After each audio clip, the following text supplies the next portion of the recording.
Assalamualaikum warahmatullahi wabarakatuh. Salam dan bahagia Bapak Ibu guru hebat.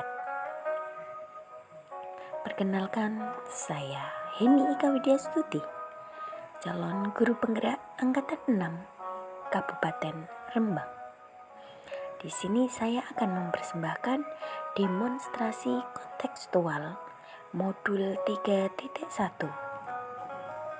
Dan beliau adalah fasilitator saya, Ibu Ebah Suhaibah, dan pengajar praktik saya, Ibu Marfuah. Adapun tujuan pembelajaran khusus dari kegiatan ini adalah CGP dapat melakukan suatu analisis atas penerapan proses pengambilan keputusan berdasarkan pengetahuan yang telah dipelajarinya tentang berbagai paradigma, prinsip pengambilan dan pengujian keputusan di sekolah asal masing-masing dan di sekolah lingkungan yang lain. Tahapan demonstrasi kontekstual ini merupakan wadah untuk menunjukkan pemahaman kita mengenai keseluruhan materi. Kita diberi kesempatan untuk meninjau materi di modul ini dengan konteks lokal yang kita hadapi. Unsur-unsur apa saja yang dibutuhkan dalam menjalankan pengambilan keputusan dilema etika. Sebagai pemimpin pembelajaran, dalam hal ini, kesempatan tersebut berupa mengadakan wawancara dengan pimpinan atau kepala sekolah tentang praktik pengambilan keputusan selama di sekolah asal dan juga di tempat atau di lingkungan yang lain. Hasil wawancara ini akan dianalisis berdasarkan konsep-konsep yang telah dipelajari di modul ini. Hasil analisis akan dijadikan sebuah refleksi atas praktik pengambilan keputusan dilema etika yang telah dijalankan di sekolah asal dan di sekolah yang lain di lingkungan kita. Nah, berikut hasil wawancara saya.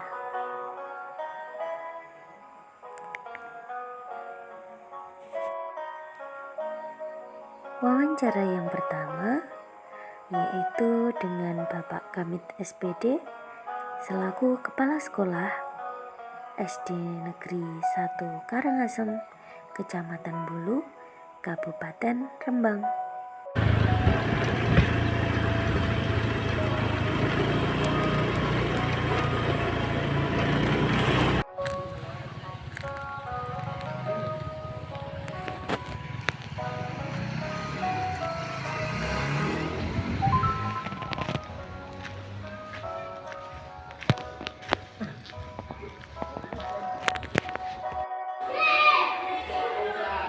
Assalamualaikum Pak, mohon maaf mengganggu waktunya ya. Waalaikumsalam warahmatullahi wabarakatuh. Ini Pak, maksud dan tujuan saya ke sini ingin bertanya, sharing-sharing gitu ya terhadap Bapak terkait pemenuhan tugas saya dalam mengikuti pendidikan guru penggerak ini di modul 3.1 materi pengambilan keputusan berdasarkan nilai kebijakan sebagai seorang pemimpin. Nah, saya ditugaskan Pak untuk mewawancarai minimal itu 2 kepala sekolah terkait pengambilan keputusan sebagai pemimpin pembelajaran. Jadi saya memilih Pak Hamid sebagai narasumber saya. Jadi gini Pak, yang akan saya tanyakan yaitu terkait permasalahan Pak yang ada di sekolah ini. Nah, selama Bapak Hamid ini menjabat sebagai kepala sekolah, mungkin ada masalah-masalah yang bukan pemikiran yang lebih Pak dalam pengambilan keputusan. Jadi membutuhkan pertimbangan yang ekstra. Barangkali ada bisa diceritakan Pak. Alhamdulillah permasalahan ada. Contohnya contohnya di SD kita itu guru sebagai guru kelas, guru mapel, kemudian ada lagi namanya tugas tambahan untuk guru. Ini yang pernah terjadi di SD kita. Itu awalnya, gitu. Awalnya itu tugas tambahan itu kan ada macam-macam. Ada operator, ada bendara bos, ada apa itu untuk yang iya, inventaris, ya, barang itu kan yang merasakan juga. Ini yang paling menonjol masalahnya kemarin ini ya, ini masalah operator. Operator itu kan sebentar kumpul sebentar mengerjakan sesuatu. Ini untuk guru yang mengajar di kelas tinggi ini kurang maksimal karena bersamaan dengan tugas tersebut sehingga kadang anak Iya Pak, berarti permasalahannya tadi terkait dengan apa tugas tambahan ya, antara apa dia memegang kelas, wali kelas ya, dengan tugas tambahan yang diberikan oleh tugas tambahan yang harus dikerjakan saat itu juga harus sudah secara bersamaan ya. Kan ya. Nah, untuk ini Pak, dari permasalahan tersebut Pak, mungkin keputusan dari Bapak itu keputusannya bagaimana Pak? Terkait masalah ini. Solusinya begini. Untuk misalnya operator kan tidak semua guru bisa menggunakan operator. Saya menilai tugas tambahan itu ya pernah untuk situasi berdasar pertimbangan ya itu juga pandai IT, kemudian nanti apa itu pokoknya melek itulah saya. Niku yang saya pilih pertama itu. Karena apa? Karena operator itu salah ketik atau salah apa itu sudah nanti berarti. Akhirnya guru tersebut saya pindah di kelas. Karena kelas rendah itu jam 10 jam pulang.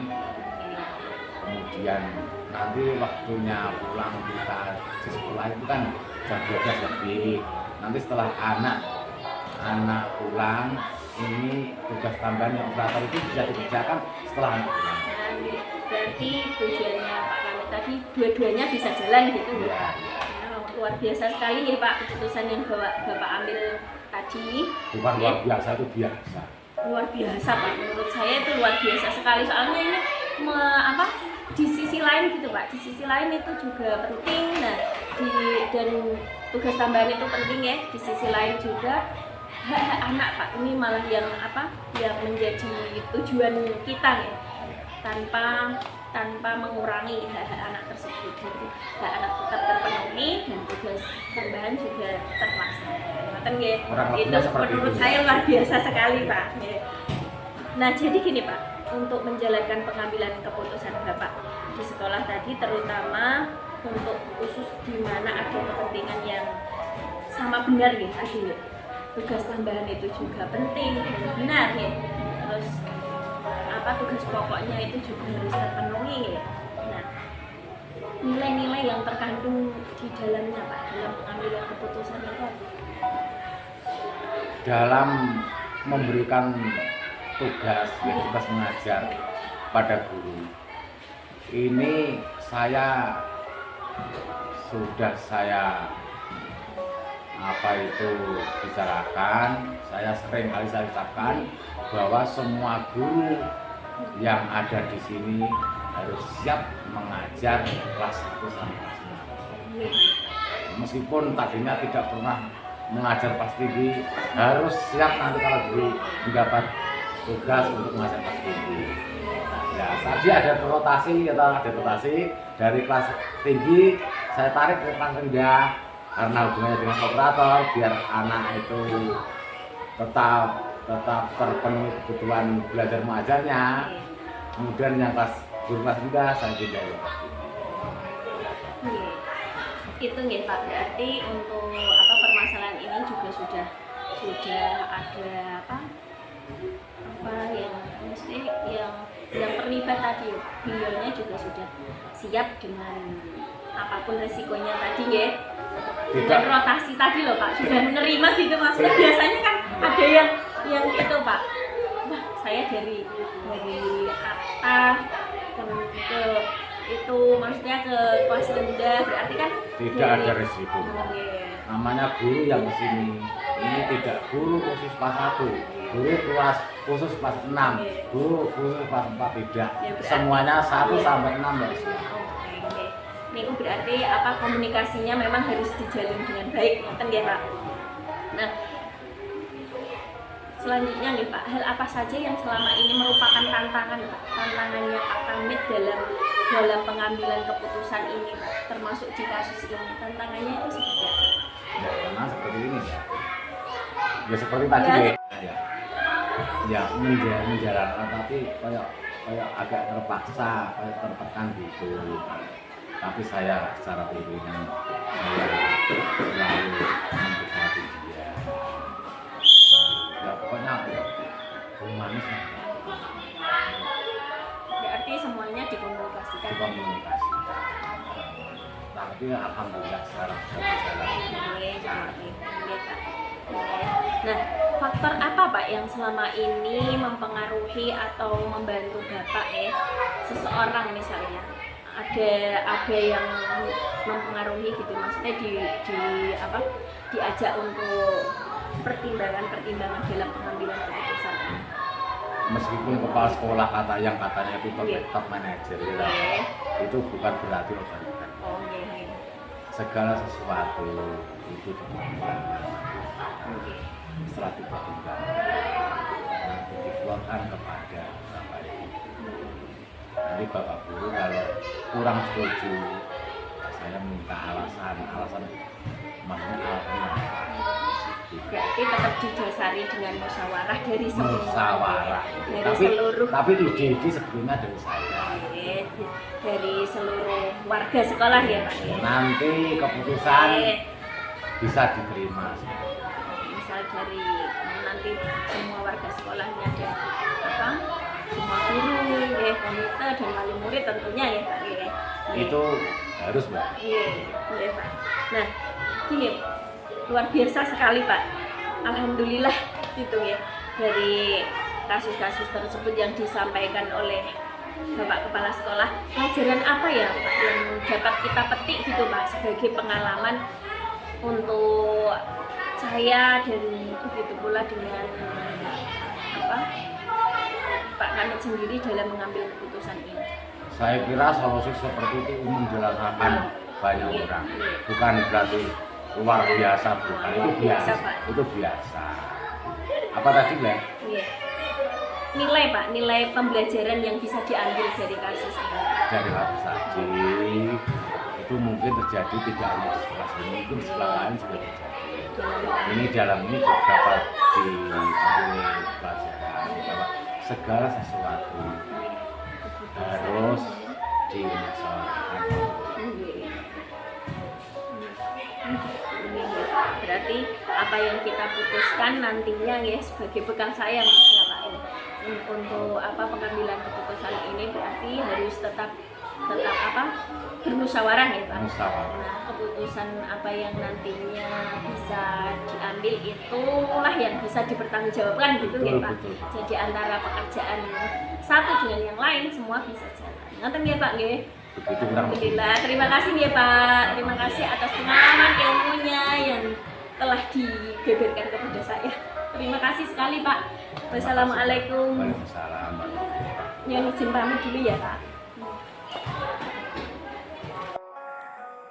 Wawancara yang kedua yaitu dengan Ibu Wahyuni Rahmadianti, Kepala Sekolah SD Negeri 2 Karangasem, Kecamatan Bulu, Kabupaten Rembang.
ini terkait dengan pemenuhan tugas dari pendidikan guru penggerak. Saya ditugaskan untuk mewawancarai 2 sampai 3 kepala sekolah. Saya mengirim 2 ini untuk menguji narasumber saya pada kali itu berkenan jadi buah ini kan sudah menjabat sebagai kepala sekolah di sekolah ini, di sekolah SD karena kasih 2 mungkin kali ada permasalahan yang membutuhkan sebuah keputusan yang membutuhkan pergerakan yang oleh buah ini bisa terlibat. Permasalahan yang namanya di sekolah tentunya banyak sekali ya Mbak. Kayaknya Julika ini permasalahan yang seperti apa bisa diutarakan, yang mungkin yang terbaru atau yang kalau di sini yang terbaru yang terbaru yang kita ini. Ini kan di SD lagi persiapan, ada 2 lomba yang namanya lomba Popda sama lomba prestasi, dan kebetulan tanggal 27 Maret nanti akan ada ulangan tengah semester. Sedangkan kami sendiri juga SD kami kan muridnya cuma sedikit, jadi kami kekurangan siswa untuk dipilih lomba tadi. Jadi untuk lomba Popda karena dari kelas 5-6 mungkin kurang ya, berarti kita ambil yang kelas 6, Popda kita ambil yang kelas 6. Dan lomba Popda ini pelaksanaannya tanggal 21 sampai 2 besok ini. Waktunya tinggal sebentar. Sedangkan tanggal 27 Februari UTS. Kami juga bingung karena lomba Popda juga membutuhkan latihan seperti itu. Terus UTS juga butuh banyak materi yang perlu disampaikan karena tadi ya di dalam UTS kan ada soal-soal yang harus dipenuhi gitu ya, materi seperti apa harus disampaikan ke anak. Kadang itu ada anak yang dilatih untuk lomba Popda tadi siapa, dan kemarin itu ada paling murid yang sedikit komplain ke guru. Komplainnya seperti ini mau Bu, mohon maaf, ini kan mendekati UTS, kok anak saya nggak jarang diberi pelajaran, malah seringnya dilatih olahraga, dilatih voli seperti itu. Komplainnya seperti itu. Padahal ini menjelang lantas keputusan ini seperti apa yang harus diambil untuk permasalahan ini?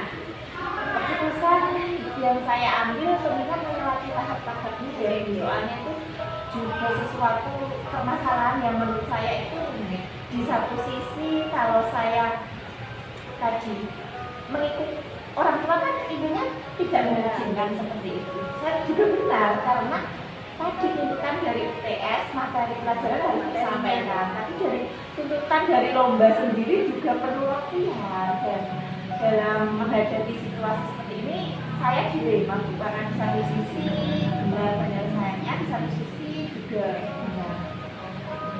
Dan dari yang ibu sampaikan tadi, menurut saya keputusan yang ibu ambil ya, ini termasuk ke dilema etika ya, atau merupakan dilema kebenaran ya, dilema kebenaran lawan kebenaran tadi yang dari wali murid tadi ya, dan tuntutan dari lomba itu sendiri juga sama-sama penting gitu ya Bu. Nah, di sini menurut Bu yang Bu Yuni hadapi ya, mana yang merupakan dilema etika ini merupakan dilema etika atau lebih kebijakan moral? Kalau saya melihat ini termasuk dilema etika karena pilihan yang satu menuruti orang tua untuk fokus ke pembelajaran, materi pembelajaran juga benar. Yang permasalahan yang satunya untuk melatih anak dalam persiapan menghadapi Popda juga benar, sehingga itu merupakan suatu dilema bagi saya dalam memutuskan keputusan mana yang saya ambil. Saya melibatkan semua warga sekolah. Jadi menurut Bu Khalifah maaf Bu Yuni ya, Bu Yuni ini termasuk dilema etika ya, yang dimana keduanya ini sama-sama benar, kan ya? Nah, dari permasalahan ini Bu, nilai-nilai kebajikan apa Bu yang bisa diambil? Nilai-nilai kebajikan yang bisa diambil dari permasalahan ini ya tadi bertanggung jawab. Kita kan dalam melatih anak untuk persiapan Pokja harus juga bertanggung jawab, sisi pembelajaran kesehariannya juga harus diperhatikan. Dan yang kedua, nilai-nilai yang ditanam dengan peduli dengan ada wali murid yang usul seperti ini, ya kita harus peduli, perhatikan lagi. Terus langkah atau prosedur dari Bu Dini sendiri untuk penyelesaian masalah ini seperti apa? Langkah-langkah saya dalam menyelesaikan permasalahan ini, yang pertama saya tadi menganalisis dulu masalahnya seperti apa. Terus saya mencari tahu dari pihak-pihak yang terkait, dari murid sendiri, dari guru yang membimbing lomba, dan dari wali murid juga. Saya menemui mereka. Setelah itu saya mengumpulkan semua rekan dulu untuk berkoordinasi, bermusyawarah, mencari penyelesaian seperti apa. Karena semua hal kalau dibicarakan bersama-sama, dimusyawarahkan, nanti hasilnya lebih baik daripada kita bikin sendiri. Berarti Bu Yuni itu melibatkan semua komponen yang ada di sekolah gitu ya. Untuk hal apa Bu selama ini yang merupakan tantangan dari masalah atau kasus-kasus yang terjadi di sekolahnya Bu Yuni sendiri? Tantangan dari setiap kasus di sekolah, tantangannya itu tadi saya kan berusaha untuk musyawarah sama-sama menyelesaikan permasalahan. Tantangannya itu mengumpulkan semua pihak yang terkait.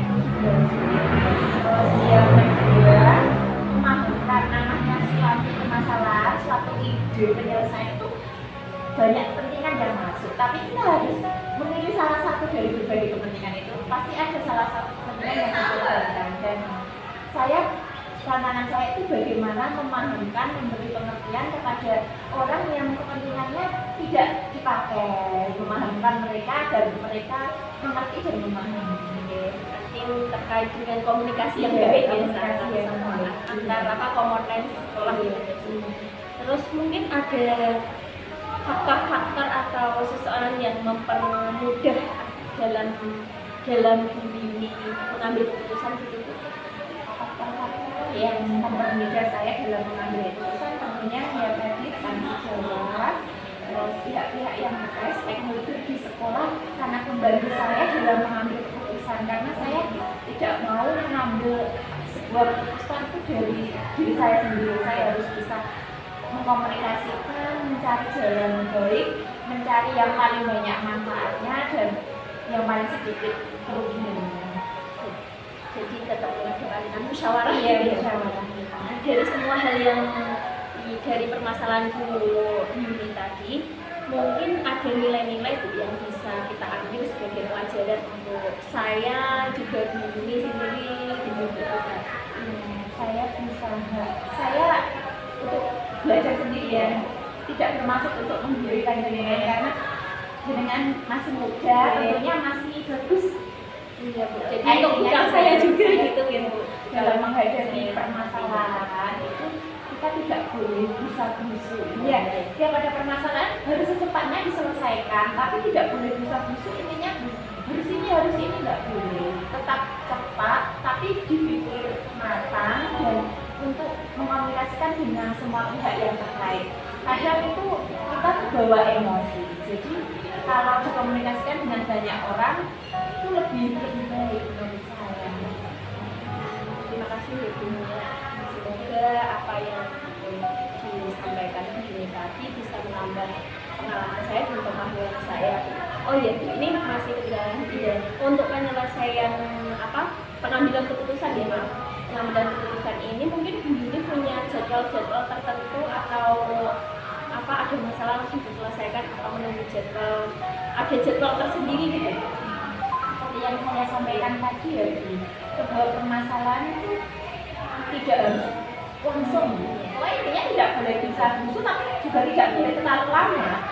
Setiap ada masalah langsung kita pikir, kita cari, kita analisis penyebabnya apa, pihak siapa yang berkaitan, terus kita bicarakan semua.